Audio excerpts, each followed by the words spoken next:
Have you ever looked up at the night sky and wondered why sometimes the moon seems to vanish? This magical disappearing act is called a lunar eclipse, and it's a natural phenomenon that has fascinated humans for thousands of years. When you think about the moon, you probably picture a big shiny ball in the sky.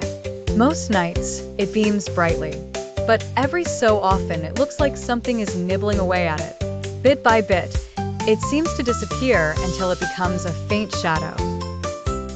Then, like magic, the moon slowly comes back to full shape. But what's really happening? To uncover this mystery, imagine the sun, the earth, and the moon lined up in space. The earth is like a giant ball, and as it moves around the sun, the moon revolves around the earth. Sometimes, they align in such a way that the earth blocks sunlight from reaching the moon. Can you picture the earth casting its huge shadow in space? That's what causes the lunar eclipse. During a lunar eclipse, the earth's shadow covers the moon, making it seem as though the moon is disappearing.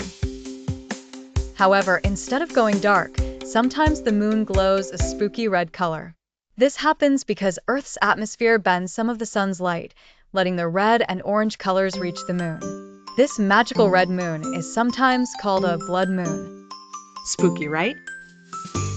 For kids curious about when the next lunar eclipse might happen, astronomers can predict them in advance, sometimes years ahead.